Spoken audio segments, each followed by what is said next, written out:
Fran, it's great to be here. I'd like to start by introducing my fellow judging panel. I'd like to ask them to stand up so you can see their faces. I'd like to start with the highly effective Helen Robinson. Helen is a high-tech manager par excellence, ex-CEO of Microsoft New Zealand.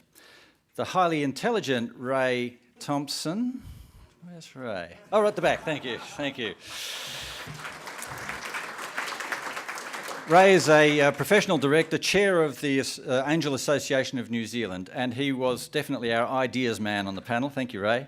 And the highly achieving Bill Day. Thank you. Bill Day is the commercial diver who became the owner of the company, and a lot of other things beside. Thank you very much, Bill. And of course, myself, I'm the highly likeable venture capitalist, right? I don't get the laughter there. I'd like to just remind you of the process. I'm going to tell you of the process we went through. It was actually a fairly rigorous process. We actually started work in mid-April, and in mid-April we had a long list of 30 plus applications to screen. They were long written applications. We went through those, convened teleconferences as you do, whittled them down steadily to a short list of 3 per category, as you've seen tonight. So it was a long process and quite fun, actually. It is important to tell the people in the room that may not know that the applicants, of course, were not just KiwiNet members. This is the beginning, and I'll talk about this in a second. This is the beginning of a national attempt to get commercialisation up where it belongs. So the applicants were from all walks of the New Zealand innovation community. Quite some effort has gone into the whole process by the applicants. I do want to acknowledge that. The applicants not only had to stop their day jobs and figure out how to apply for the thing, but they then had to, depending how far they got through the process, they then had to talk further about it. They then had to prepare these videos, which of course is uncomfortable for many a good scientist, and they put in a lot of effort. And of course, many of the applications did not just involve research people, but they involved CEOs of significant companies alongside of them. So there's a lot of effort gone in here that is beyond the day job. I really want to acknowledge that. I'd have to say, by a small note of self-criticism, in the first year of these awards, we probably got the categorisations wrong at times. The applications came, of course, from all walks of innovation.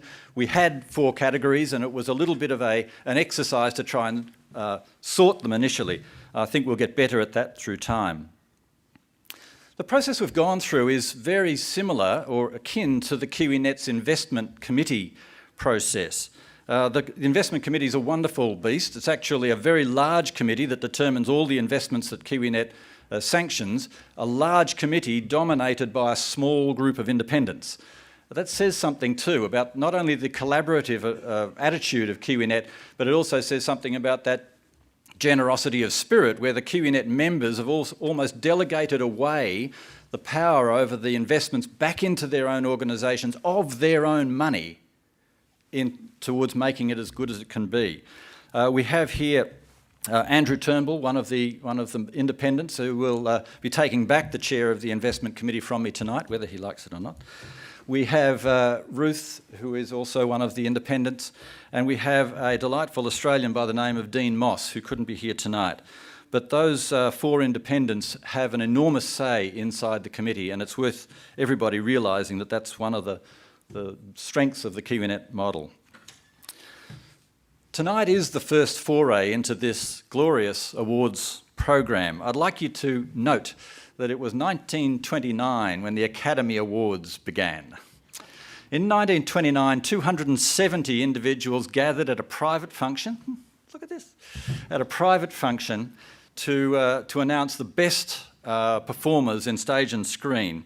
They paid $5 a head for their meal, which is a little bit more than us.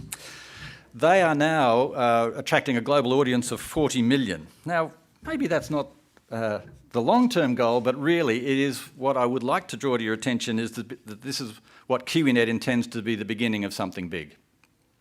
Like the Academy Awards, the KiwiNet Commercialisation Awards are about recognising and learning from the best, learning from each other, establishing an ambition and aim among the whole of the innovation community to pursue those aims, to say, that was actually a very interesting story, that was the sort of story I want to be involved with, what can I do to get on that stage next year? That's what I think the whole of the KiwiNet Awards about. And if I can wax a little more philosophical for a minute, I genuinely believe that commercialisation is the most significant gap for the New Zealand economy at the moment. I think, and it's hard to argue, the evidence is there, I think we've got the overall economic settings about right. I think you can argue plus or minus 5 degrees depending on your political persuasion, but in international terms we appear to have those economic settings right. We have natural and physical resources being reasonably well utilised. You can argue plus or minus 10% on that one. But the other thing about the physical and natural resources is that they're largely unchangeable. And that brings me to intellectual capital. And I think intellectual capital, which is all important in the new world economy, is where we must strive. I think, and again the evidence is there, we think we have the innovation nailed down. Not nailed down, but I think we're good at that. I think all sorts of pointers say that as a country we are very innovative. But tonight is about turning innovation into commercialisation, gaining from those innovative ideas. And that's what we're celebrating. I think that New Zealand not only could, but should actually become or try to become a model of innovation. I think we can actually innovate on innovation. I think that tonight, and certainly today, the judges all agree with me, we saw different paradigms, we saw different approaches to innovation. We saw lots of them, and I know the audience that was watching today would have been saying, well, I hadn't thought of that way of doing it. That's an interesting approach. And that's the sort of dialogue that KiwiNet wants to encourage through tonight. It remains for me to thank my fellow judges who are a delight to work with, the KiwiNet staff who made it all happen, the KiwiNet members who are the core of this whole organisation, who are all here tonight, and thank you for bringing together KiwiNet, and the sponsors. We would also like to thank the applicants. I mentioned before the effort they've gone to, but I'd also like to restate that it's all the applicants, not just the winners, it's all the applicants that had to put in the hard yards, that all the applicants that had to expose themselves to the judging panel, that had to figure out what it was that, to put their reputations up there for judging. And as I said before, note that this is not just researchers doing this, this is CEOs, this is all manner of people in those pictures were all recognised. And I'd also like to thank the audience. When the KiwiNet Awards is long morphed into the, in the future, when the KiwiNet Awards is long morphed into the National Economic Development Awards or the New Zealand Famous People Awards or something like that, when it's even eclipsing the 100th anniversary of Shortland Street, I really think I'd like all of you in the audience to remember that you were here tonight and that this is what KiwiNet was starting and that this is what the country needs. Thank you very much.